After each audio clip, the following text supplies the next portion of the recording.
Hello, ladies and gentlemen, and today I present to you one of the biggest queens from California. Her name is Melissa Goldstein Tucci. She's a broker, realtor broker number 013-80034. I need you to pause this episode and Google or use voice command or any search engine and type or say the following: Melissa Tucci, Tucci, homes.com. We are in the presence of a unicorn in the real estate space. She is already a first ballot Hall of Famer and still has decades to play in the real estate game. She gives personalized service combined with professionalism, knowledge, and enthusiasm, which is what differentiates Melissa from the rest. Melissa specializes in representing her clients in the purchases and sales of single-family residence, condominiums, townhomes, and income property. Melissa is also extremely knowledgeable on relocation services within the cities of San Diego and the Great Region. Melissa Tucci is the official real estate agent of the San Diego PADRES. She's voted Realtor of the Year from 2023 San Diego Association of Realtors. She's ranked top 0.25% of the top 1% of 2023 Diamond status, and that's from the SDAR. She's ranked number 1 Caldwell Banker agent in California, 2016 all the way up to 2023. Nothing missing. March 2018 top producers front cover magazine feature. As featured in the TV show The American Dream as an elite and specialist. San Diego 5-star winner customer satisfaction. Century 21 top 1% double century award winner. November 2023 and 2014 and 2016 top agent magazine front cover winner. Ranked number 1 in sales entire Century 21 Western Region 2012 through 2015. Ranked number 1 Century 21 nationwide and number 2 worldwide 2015. A+ rating, Better Business Bureau, Super Sports Star relocation member, nation's number 1 luxury real estate network, San Diego Sports Association member. She's a top 100 in the nation for homes sold per the Wall Street Journal and Real Trends. She's voted most influential woman 2019 San Diego Daily Transcript. She also has over 250 5-star reviews on Zillow. Everyone, can you please give it up for Melissa? Melissa, how are you doing today? Kind of a lot. Wow. Yeah, better than ever. Another day, another dollar for you. Just another day in paradise.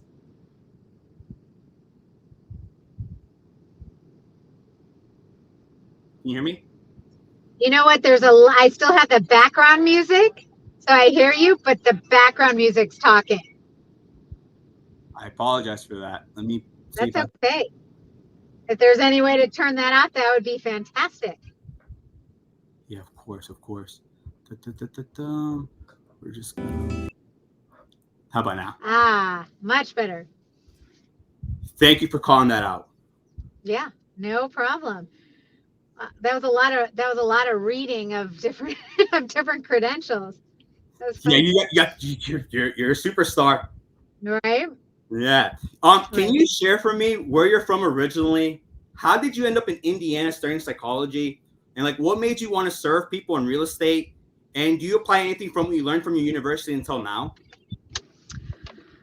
So I'm originally from Chicago. I moved out to San Diego about 25 years ago. And I had initially started in Yellow Page advertising. So really got into sales and cold calling from the get-go that way. So I went to Indiana University. I studied journalism and psychology. And I would say that I do use those skills now because journalism, I write contracts, and psychology, I deal with different people every day. A lot of this business is people business and people trusting you and confiding in you. And, sometimes you could have an hour conversation and it's 5 minutes about a property and 55 minutes about them. And, you really have to be able to listen and hear and not just talk. And so I think that's really helped me in my career over the years. That's amazing. Can you walk me through what 2007, 2009 was like for you? And how did you champion your way through that? You just have to be a chameleon to the marketplace. I actually ended up doing over 100 of my own short sales and learned how to do it myself and negotiated, dealt with a lot of bank-owned foreclosures. And, the market is always going to change and it's always not going to remain the same. So if you just get stuck in one spot, you're not going to be able to grow and, be a chameleon to what you need to be. And so I was able to still be successful because I just changed my business model. People were still buying and selling. It was a different time. Some people were, scared of the market. Some people were embracing it. And you just have to go with where the market's going and learn how to adapt to change and excel in change, and embrace it. And that, it really is what makes, a better real estate professional over time. No, I hear you. I hear you. Can you explain to me how you've been a chameleon after the pandemic and how you've been trying to keep up with your 2020 numbers, your 2020 numbers, and what some people call a slow market or a tougher market? Mm-hmm. I've been doing real estate now going over 22 years. And so I've built a really strong business of past clients. I have a really strong marketing plan, both on the internet and social media. But I also keep in touch with all of my past clients as well, which helps also, remind them that I'm top of mind should they need anything, even just questions unrelated to real estate. I want to always serve as a resource to people, and then also just have them think of me for their sphere of influence and network as well. Plus I do a lot of different networking. I'm a part of a lot of different associations, a lot of different nonprofits, my affiliation with the PADRES. So I've really worked hard and worked a lot to get to the point where I am in my real estate career. But I'm always continuing to work and continuing to build relationships. And that's what it's all about. And, just standing out from your competition. No, true words not spoken enough about, Melissa. True words not spoken enough about. What's the most misunderstood thing about you, your industry, or your work, would you say? Oh, that's a loaded question. Okay, so I think a lot of people think I'm a team, just based on how much volume and transactions I do, and I'm actually not. I'm an individual agent. I do have an assistant that helps with dropping off flyers or picking up a lockbox, but I just work really hard and I work a lot. I mean, I don't take really vacations. It's not for everyone. I always tell people real estate is not a job or a career for me. It's kind of a way of life and who I am, but it's also what I love doing and what, completes me as a human being. I mean, I don't turn it off. I'm always available for clients, always available to answer questions. But it's a passion. I'm very passionate about what I do, and I think that with any industry, you need to have that passion so people confide and trust in you, and also want you to help them through not only the good times but the bad times as well. And that's what makes a true professional. And so I do think that that's a quality that I have that a lot of people don't realize. But again, it's not for everyone to work as much as I do, but I enjoy it. And again, very, very passionate about what I do. No, I believe, Melissa. They say Starbucks is a lifestyle brand. For you, real estate is a lifestyle brand. What was your turning point in your career journey? Would you say? Was it your first year when you're like, wow, this is it, this is for me? Or did it take you a while for you to start clicking, you think? It's interesting because when I got my real estate license, I mean, I was not planning on ever being a real estate professional. So like I mentioned, I was selling yellow page advertising. It was a grind, 500 cold calls a day, a lot of no's. For every no, it just pushed me to get those. Sorry. Oh no, I hear the music again. Oh, sorry. That's okay. Okay, there we go. Sorry about that. No worries. And I apologize because I am always on the go in between appointments. I am in my car, so I'm on my phone. So I think when my phone rings, and I have to turn off on silent, then it goes back to the music. So I apologize. But anyway, just going back to about it being a grind and what the turning point was. So I decided to get my license, and I decided, because of all my cold calling skills, to start calling expired listings right away. And I got my first listing from within the first week of calling in expired listings. And then from there, I ended up getting 5 buyers from that listing. And I got so busy that I wasn't able to keep up with, my actual job that I had. And I said, you know what, this is definitely meant to be. I need to just, focus on real estate and have done that ever since. So it took about, I would say, 3.5 months just for me to feel comfortable. But in that 3.5 months, I did better than I did in a year at my previous job. And so I knew that this was meant to be and that I should go full force forward. Well, what do you think was your secret to getting those 5 buyers? Like, were you just providing value up front, or were you just building rapport? Like, what do you think it was? I think a mixture of everything, answering my phone, being knowledgeable, listening to their needs, following up, being persistent, being professional, being available for their calls, answering questions.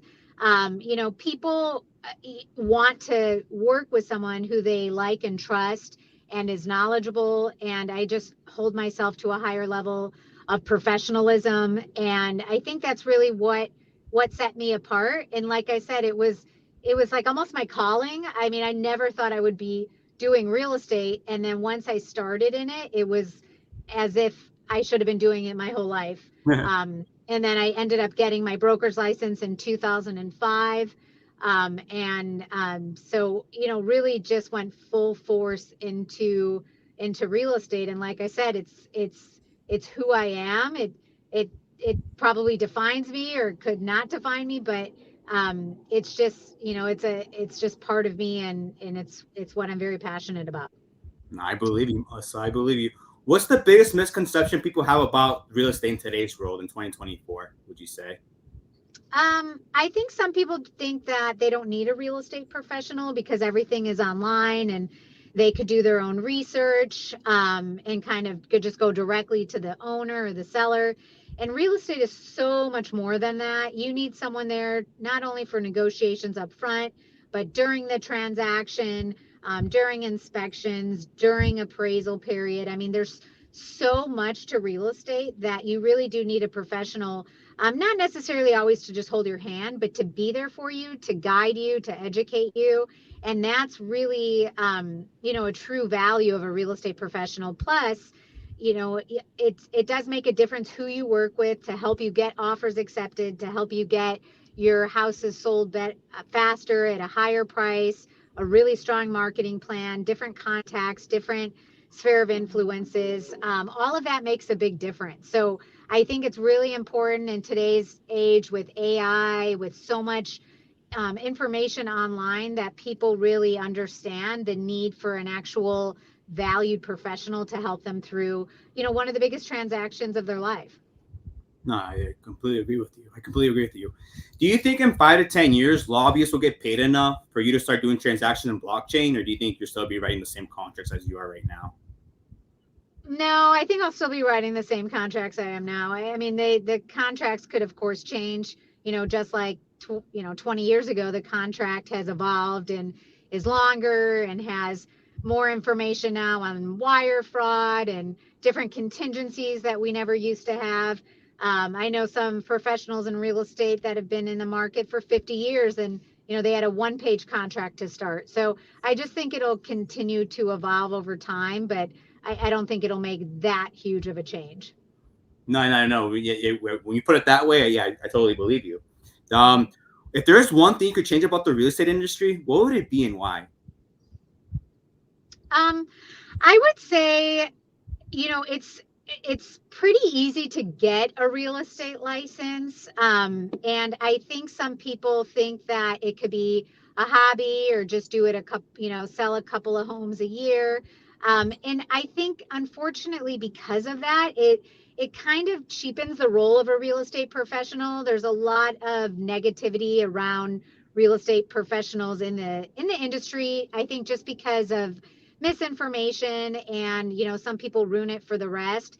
I just think that ideally it would be a little bit more suited for maybe additional education needed for people to get their real estate license. I mean, you're dealing with, people's strongest and highest, financial asset. You're dealing with so much of their personal finances, so much, important personal information that it's surprising that, it is that easy. But that's why also a lot of people after, 5 years, I think there's some crazy statistic that 95% of people drop out after 5 years.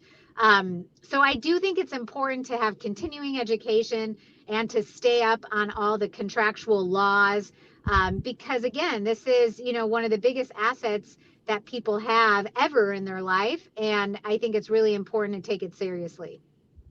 No, totally, totally. Touching on that topic about the dropout rate, like if an agent wanted to come work under you, just shadow you, like what would be your advice to them? Like, hey, this is what you're gonna do in 2024 to set yourself up for 2025 success. What would be your best advice for them to get off the ground running? Yeah.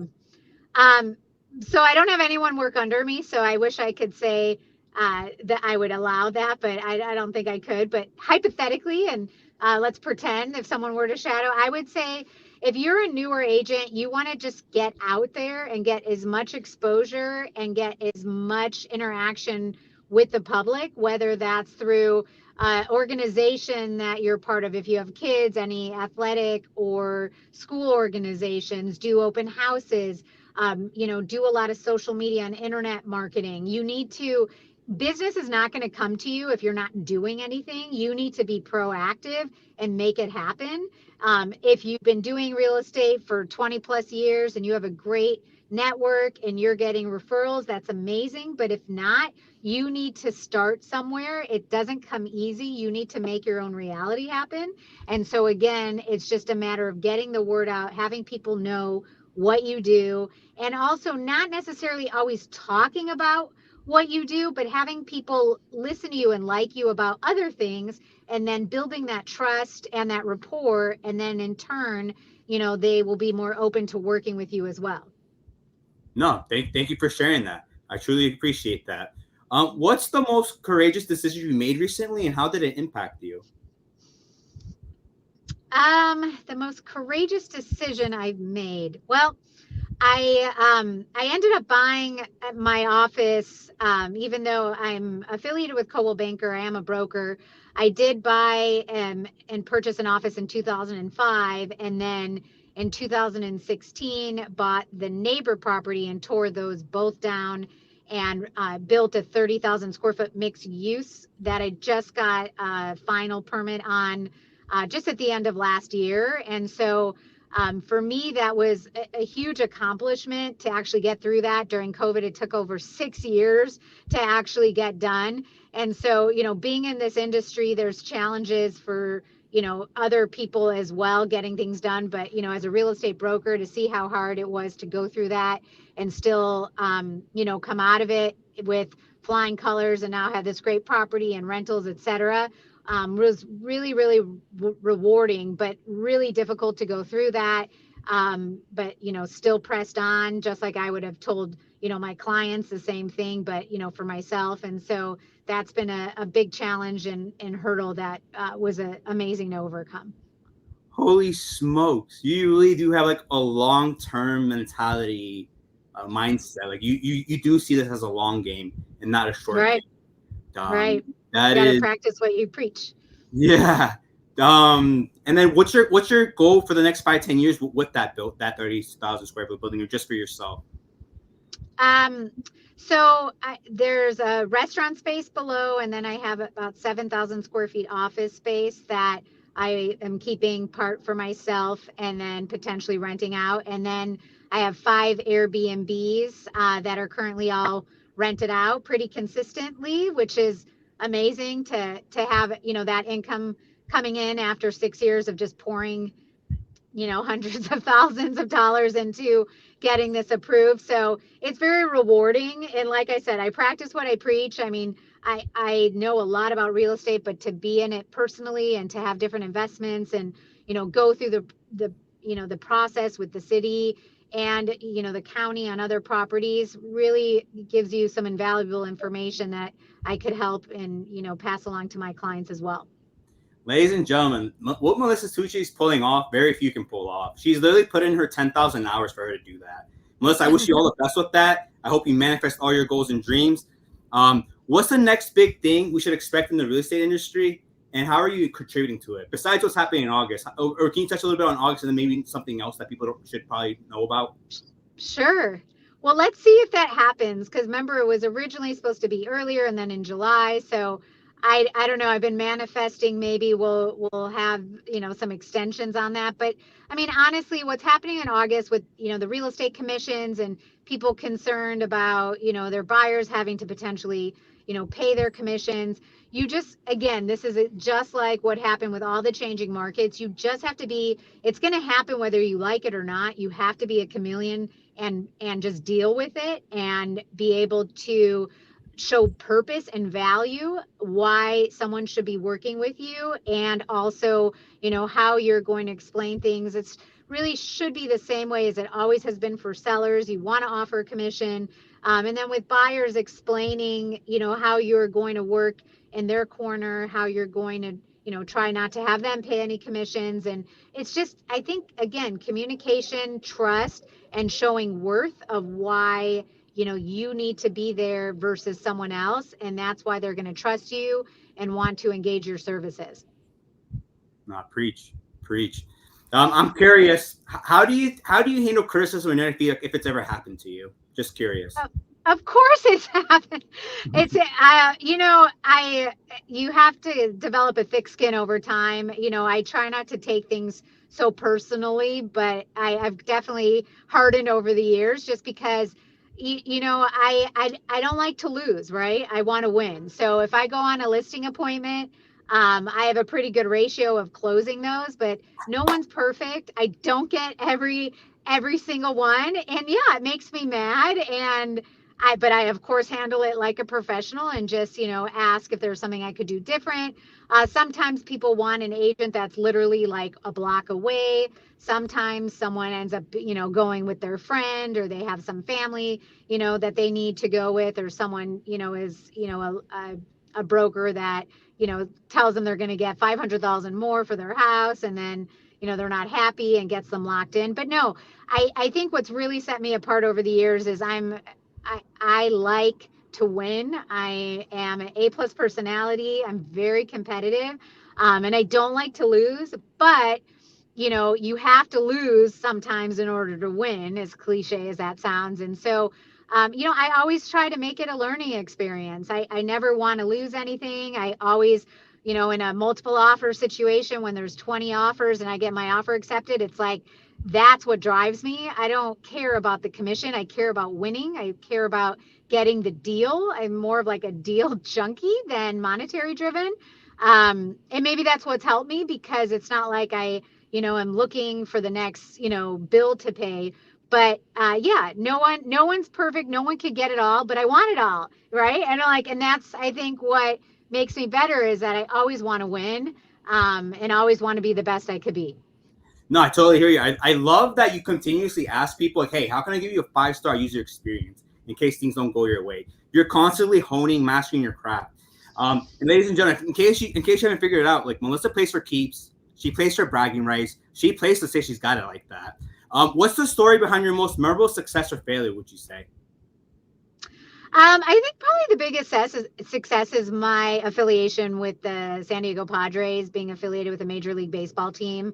I'm going on 10 years as their official agent. They've never endorsed any other agent, any other company. So it's a real humbling experience, but it's pretty incredible. I've been able to help players, the front office, ownership, staff, and just really made a name for myself in San Diego, based on that, because no one else has ever had that, and it's been 10 years. So really has helped my branding, and really proud of it, and just want to just again give everyone that exceptional experience. And that is just something that just helps get more eyes on all my listings, and more advertisement, and a unique feature that no one else has.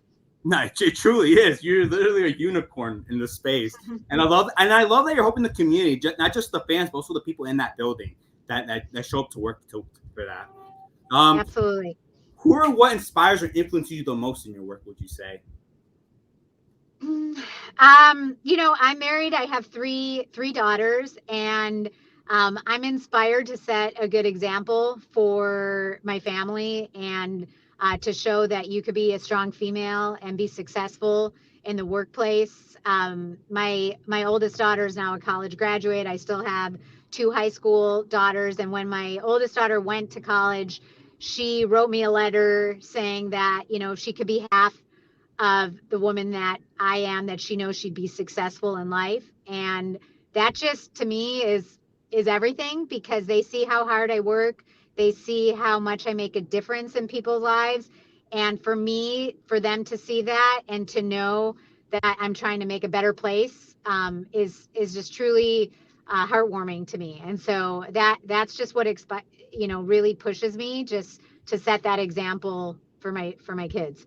No, that gave me goosebumps, Melissa. That really gave me goosebumps. I'm glad you're doing all that for your family, and I'm sure that you're a number one mom in everyone's mind. If you could have dinner with any historical figure, who would it be and why? Oh, that's an interesting one. It's so interesting is that ever since I was little, my favorite president has been Abraham Lincoln. I had visited, I'm from Chicago, and I had been to the Springfield Capitol in Illinois, and just what he did for humanity and mankind, and helping just get more peace and fairness to all different types of people, even though it was back in the day and years ago when things obviously have not progressed how they are today. But I would be that would be someone I would really have loved to have met and been at that time to see all those differences made. No, Mr. Abraham, no lie has ever been told with them. Yeah, no, that's an interesting one, I would say too. Um, if you could have received one piece of advice early in your career that you think could have been like a catalyst or change your whole trajectory, what would it be?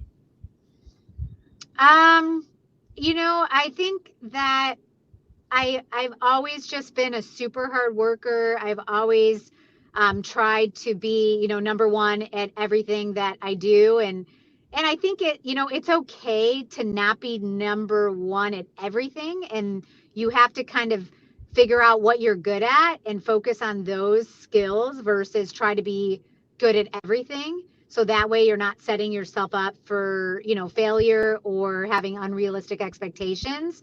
And so, I mean, I think sometimes I want, like I said, to very much, I want to win. I'm very competitive. And that, it's a curse and a blessing, right, at the same time. So I think just, maybe to know that it's okay, to fail, because you need to fail to succeed, and, not be as hard on yourself and just keep going. But again, that's what kept pushing me to be the best that I could be. No, you truly have that tenacity. Yeah, you really do have that tenacity in you. I can feel it. What do you think is the key to maintaining a work-life balance with like your personal life, your love life, your family, and your professional life? And how do you apply it in your life? It's hard sometimes, honestly. I've had a lot of times where I don't have that balance because I am working all the time. It's not easy every single day, but I do think that over the years I have figured it out, and really it's time management. And once you figure out time management, um, you'll be able to get it. I'm also very efficient at what I do in the time management. So I could get done 20 things, then maybe a person could get done 5 things in that same time. But it's also taken many years to kind of figure that out and figure how to do that as well. But every day is different, but I do feel overall I have been able to get more of a balance. But it's of course when your kids are older and they're not 2 or 3 years old, it makes it easier too. But yeah, I've had a really supportive family. I'm very lucky on that aspect. And sometimes if you do find that you're not getting that balance, you just need to take a step back and say, okay, what do I need to do to change to make it where I could have, and it might not be 50-50, maybe it's going to be 60-40, 70-30. And I'm okay with that because, to be the best that you could be and to try to be number one and to try to constantly please everyone, you're not going to be perfect and have 100% balance, but you could get pretty close where you feel still very successful in all avenues of your life. No. Thank you for sharing that, and I hope you continue to operate the most optimal level for your equilibrium life and find happiness. What's been the most challenging aspect of your role in today's world, would you say, in 2024? I think it's managing expectations. When we were in COVID, things were selling so quickly. Things were selling. I had a property sell 600,000 over the list price. I mean, it was crazy times. You had a lot of people posting on social media, sold in 2 days, but it's like, that's how so many things were. So now the properties that are listed, a lot of these sellers are like, oh, things are going to sell for, 100, 200,000 over the list price in, 3 to 5 days. And average market times are longer. Things are not necessarily selling over. It all depends on what it's listed at, the price point. So I think it's really educating and managing expectations. And I do it every day, even to knowledgeable people that I've sold other properties to. Their house is on the market for 4 days and they're like, do you think everything's okay? We haven't received an offer. I'm like, average market times right now are 30 to 45 days in your area, and you just have to show people that it's not going to be how it was, 2 years ago. And I think that has been the biggest challenge because people's mindset are still stuck on that. And so again, as long as you're communicating, and people are listening and they trust you, it's when you don't communicate, when you don't call back, when you don't respond, that's when you get in trouble and people, don't feel like, wow, this is not someone who I want. You always have to be on top of it and have that communication with your clients and setting those realistic expectations. So that, I would say, is the number one challenge, is so many unrealistic expectations and managing those and having people, be put at ease. No, you're totally right, and I'm glad you're giving that full transparency. Like you everything with you is 2020 or 1520. So I applaud you for that. Can you share with the public your favorite book, podcast, or article that's had a significant impact on your life or work? I would say there was there's a podcast that is called Smart Agents, that has different situations, different stories, different hurdles, different challenges that people come and overcome. And that has been very educational, just to listen to people's stories, just to reinforce the way that the market is. And also to show that there's so many success stories. Like, people could have a niche, in certain different communities or different areas, whether, they might want to try to help people build ADUs or guest house, or, build, multi-unit buildings and focus on that. And so it's amazing to see so many different ways how people achieve success and just keep inspiring people. And I think that's really important because, you want to be inspired and you want to feel like you're making a difference, and having other people, make a difference as well. And so you could be happy for them. No, you're touching lives. You're changing the trajectories of people's generational wealth. Right. And then if you weren't in real estate, like, what other career would you have chosen and why? Well, I went to school. I thought I wanted to be a journalist. So I wanted to be in journalism and work for a marketing company and write ad campaigns. That's really what I thought my calling was. And again, now I say I write contracts and I deal with people in psychology and listen to their problems. So I still think I would like that. I used to write, gosh, when I was younger, I used to write a lot of poetry and a lot of short stories. And I really love running outside. And that's kind of what got me to California from Chicago. So I can't honestly imagine, though, doing anything but real estate now that I'm in real estate. I really feel like it was my calling. But that's essentially what I thought I was going to be. So again, it just shows, the sky's the limit. Like there's nothing that you can't do if you put your mind to it. And just because you think you're going to do one thing, your life could go in a total different direction, but it's meant to be. And it's absolutely amazing. Oh, thank you for sharing that. It means a lot. And then I got three more questions for you. Boom, boom, boom. Can you share with the people what legacy you hope to leave behind through your work when it's all said and done? Well, that's easy. So on that 30,000 square foot mixed use building, my husband's actually a builder, so we built it together, and Oh, we did put our last name on the building, so it does say Tucci on it. And nice. as I mentioned, I have three daughters, and so the legacy would be, that building and all the other investments and different real estate over the years will be a legacy for our family for generations to come. And it'll be known in 200 years from now. And just to have a monument in San Diego of that caliber is just pretty incredible for all the hard work and effort that went into it. And so that, I think, is something that's near and dear to me. No, I'm sure it is. Can you share the address of that building, please, on here? What is it? What's the Sure. address of the building? It's 4505 Park Boulevard. So it's right in the heart of University Heights. You're about a mile from Balboa Park. You're right by Mission Hills, North Park, Normal Heights. And it's along the whole street that has different restaurants, shops, breweries, little wineries. I mean, it's a really, really cool location. So just, a great place, and always have the Airbnbs available, or like I said, there's a restaurant that'll be coming, probably opening up in about 6 to 7 months. So that'll be very exciting for the restaurant tour that is going to be in that space as well, with outdoor patio seating. Everyone, if you ever buy this building, go to it, take a picture of it, send it to Melissa, and be like, "Hey, I'm here because of this podcast."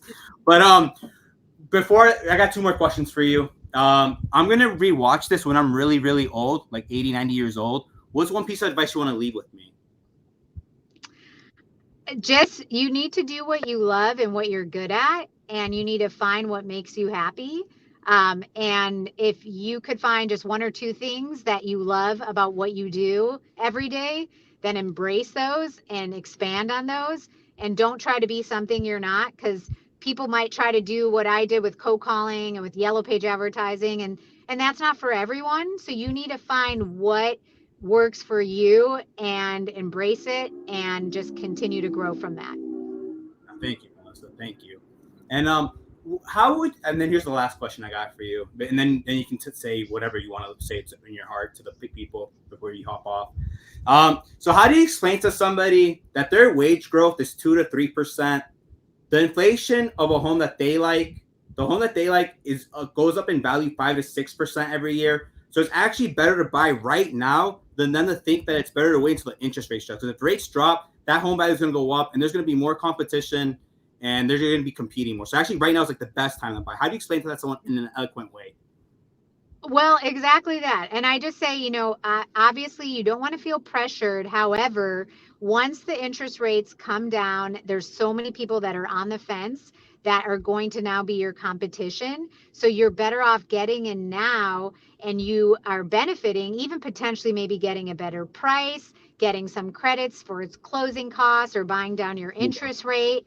And then you could always refinance when those rates come down, but you're going to be in a much better position not having that competition, and you're also going to get a better price. Plus, the market is not crashing, the market's not going down, we still have a lack of inventory, rents are only going up. So it is now is the time, and I do explain that, and people see the value in that as well. No, I totally believe you. Yeah, you just said it so beautiful, so perfect. That was a chef's kiss explanation. And you just heard one of the greatest to ever do it. She's one of the greatest. She's literally a living legend. Melissa, what last words do you want to share with the people? Like any lessons, any pieces of advice? Like, is there anything that you want to share with the people before I let you go? Sure. It's funny because I'm a super humble person, and so when you say I'm a living legend, that it just kind of it makes me smile but laugh at the same time. I'm just a person. I'm a hard worker. I like winning. I am competitive, and I like helping people, and I like making a difference in the world. And if you could find what drives you and what makes you whole, then that is going to give you success. And don't let anyone else, tell you differently. You need to find that within, and, look at the glass half full, be positive, and, positive things will happen, good things will happen. I believe in good karma. I believe in doing the right thing, and, just find what you're passionate about and run with it. Amazing. Any last words after that?